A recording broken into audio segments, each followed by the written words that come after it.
He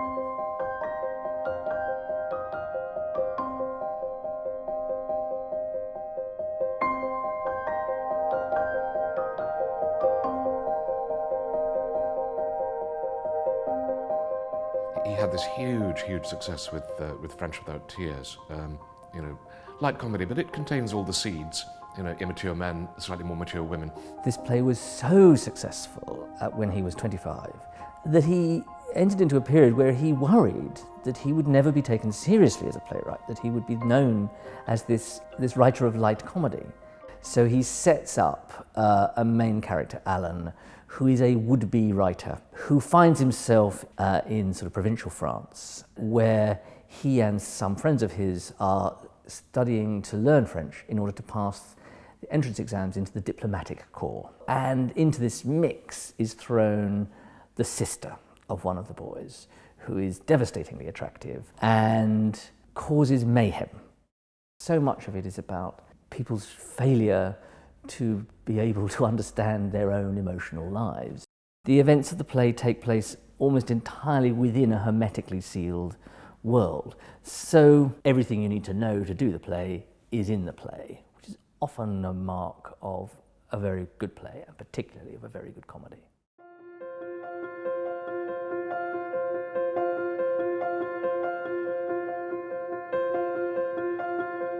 So The Winslow Boy is a story about a young naval cadet, and he is accused of having stolen a postal order from another boy's locker, and he's been expelled from the school.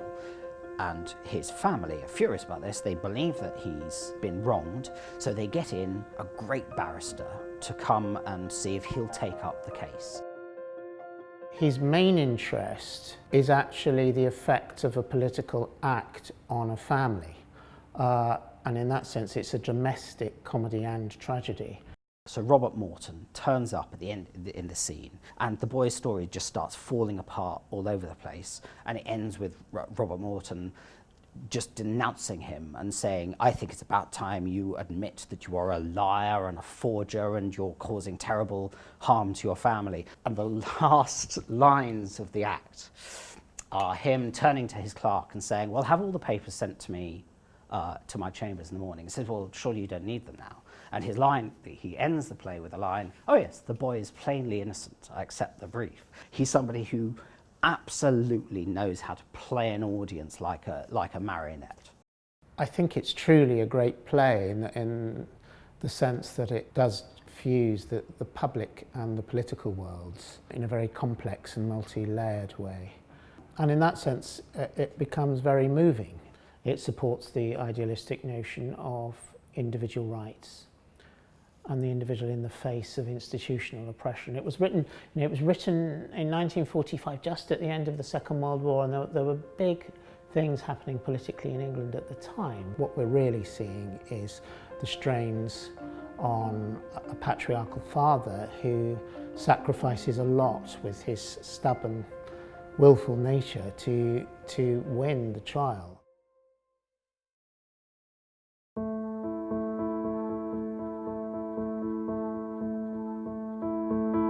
The Browning version itself is an absolutely perfect play. I think our production was 50-something minutes long. There are no breaks in it. It's extraordinary to direct something like that because it is like a piece of music or a beautiful painting. It's a perfect play, the Browning version. It's small and compressed and absolutely devastating, I think. And people suddenly realised it. It's all set on the last day of a much disliked school teacher's career at a minor public school. And we're in his little apartment with his wife, who hates him and is having an affair with another teacher, and there is a boy who has been effectively given a kind of detention. And we know that he's brilliant, and we know that he's terrifying to the kids. And the headmaster comes in, and there's another master retiring, and he wants to change the order of them speaking at the final assembly so that the other master is prioritised over Crocker Harris. It's another lack of recognition of him as a human being. And it's one of those tiny little embarrassing humiliations that he's probably suffered many times.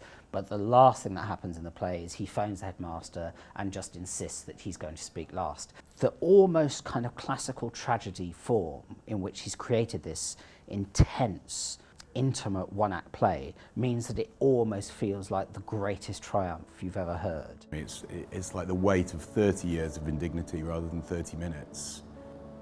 Somebody can just do a single thing and the whole audience are overcome with emotion because they can perceive everything that's underneath it, but the repression or the fear or just the nature of the characters means they can't say anything explicit.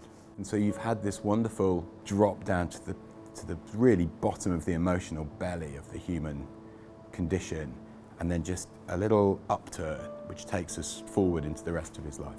That's what Terence Rattigan is great at. The thing that was so strange about the way he was dismissed is he was always dismissed as being, it's all stiff upper lip and people not expressing their emotions. That's so 100% not what Terence Rattigan is about. His plays are all about the reasons why people don't express their emotions and then showing you what those emotions are. And he does that so beautifully in all of his plays.